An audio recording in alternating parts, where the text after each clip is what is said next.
করেছেন এবং এখানে কিন্তু আমরা দেখতে পাচ্ছি সাউন্ড গ্রেনেড নিক্ষেপ করা হচ্ছে। হালকা আমার নিক্ষেপ শুরু হয়ে গেছে। আমরা আপনাদেরকে জানিয়ে রাখতে চাই, আমরা আবারও চারপাশটা দেখাতে চাই। কিন্তু পুলিশ সদস্যরা পুরো এলাকাকে ঘিরে ফেলার মধ্যে হতে আমরা পুলিশকে এখনো দেখিনি, তবে বিভিন্ন সাউন্ড গ্রেনেড নিক্ষেপ করেছেন তারা, বেশ কয়েকটি সাউন্ড গ্রেনেড নিক্ষেপ করেছেন, আমরা শব্দ পেয়েছি।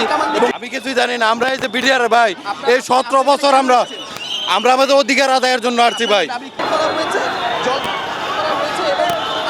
24টা বছর আমি চাকরি করছি, 24 বছর আমার খালি হাতে বাড়ি পাঠিয়ে দিছে। অথচ আমার কোনো ওই সময়ের কোনো ভিডিও ফুটেজ বা কোনো অপরাধ আমার প্রমাণ করতে পারেনি।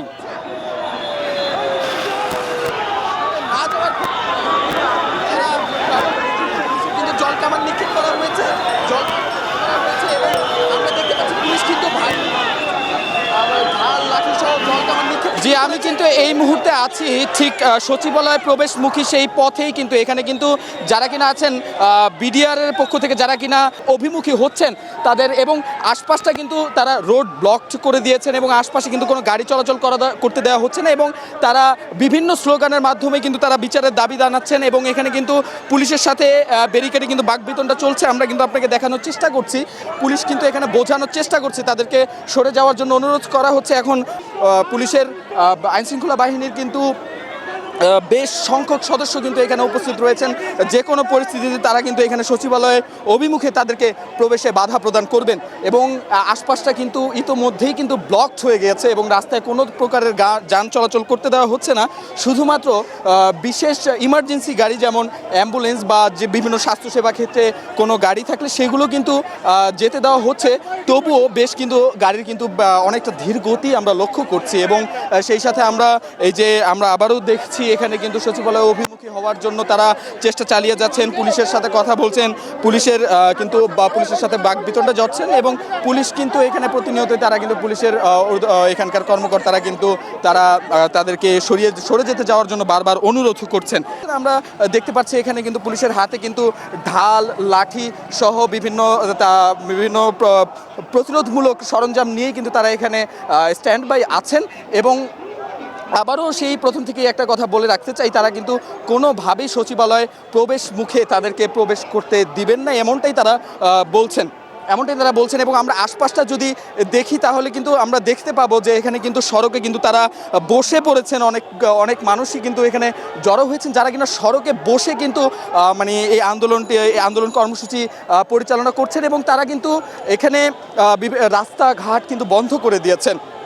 এখানে আমরা দেখতে চাচ্ছি এখানে কিন্তু বিডিআরদের যে হত্যাকাণ্ড, আমরা আবারও আপনাদেরকে জানিয়ে রাখতে চাই যে এখানে মূলত যারা এই আন্দোলন কর্মসূচিতে যোগদান করেছেন তাদের দাবি কিন্তু 2 দফা দাবিতে তারা এই অবস্থান কর্মসূচি পালন করছেন। তারা কিন্তু এখানে বিভিন্ন সংগঠন থেকে, যেমন বিডিআর কল্যাণ পরিষদ সংগঠন থেকে তারা এই বিভিন্ন ব্যানারে কিন্তু তারা এখানে উপস্থিত হয়েছেন এবং তাদের দাবি পিলখানাতে যাদের হত্যা করা হয়েছিল তাদের বিচার এবং যারা কিনা চাকুরিচ্যুত হয়েছিল তাদের কিন্তু চাকুরি পুনর্বাসনের জন্য তারা কিন্তু এই আন্দোলন করে যাচ্ছে, এই কর্মসূচি তারা অব্যাহত রেখেছেন। আমরা এখন তাদের কারো কাছ থেকে জানবো যে আসলে দেখতে পাচ্ছি কেউ মনে হয় আহত হয়েছেন এবং এখানে কিন্তু ভ্যানে করে একজনকে নিয়ে যাওয়া হচ্ছে, সে তার চোখ জ্বালা পোড়া করছে এবং পুলিশ সদস্যরাই কিন্তু তাকে ভ্যানে তুলে দিচ্ছেন। আমরা এখানে দেখতে পেয়েছি আসলে এখানে কিন্তু 2 জন মানুষ রয়েছেন এবং আরও একজন রয়েছেন যিনি কিন্তু ইতিমধ্যে অজ্ঞান হয়ে গেছেন।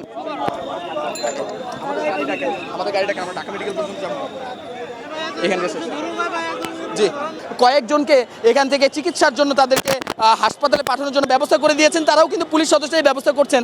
বিপরীতে কিন্তু বেশ কয়েকজন আহত হয়েছেন, কেউ পায়ে আঘাত পেয়েছেন, কেউ বলছেন গ্রেনেডের আঘাত পেয়েছেন। আসলে এখানকার পরিস্থিতি এক প্রকার খুবই নৃশংস, থমথমে। আমরা গণমাধ্যম কর্মীরাও কিন্তু এখানে কিন্তু আমাদের কিন্তু টিয়ার সেলের গ্যাসে কিন্তু আমরা চোখ প্রচণ্ড পরিমাণে জ্বালাপোড়া করছে এবং এখানে কিন্তু যা দেখলাম এখানে আন্দোলনরত ব্যক্তি থেকে শুরু করে এখানে যারা আন্দোলনরত ব্যক্তি রয়েছেন, তারপরে পুলিশ সদস্য রয়েছেন এবং প্রত্যেকেই কিন্তু বিপরীতমুখী কিন্তু দুনো পক্ষেরই কিন্তু আহত হওয়ার আমরা আহত হতে দেখেছি। যেমন পুলিশের কিছুক্ষণ আগে উঠলাম, আমরা আবারও দেখাই যে এখানে কিন্তু যারা রয়েছেন পুলিশের কিন্তু বেশ বড় সংখ্যক একটি পুলিশ সদস্যরা কিন্তু এখানে আন্দোলনকে ছত্রভঙ্গ করার জন্য তারা এখানে কর্মযোগ্য চালিয়ে যাচ্ছেন। আমরা দেখতে পাচ্ছি। আচ্ছা আপনার কি হয়েছে আপনার? আমরা আমাদের দাবি নিয়ে আসছিলাম, ন্যায্য দাবি।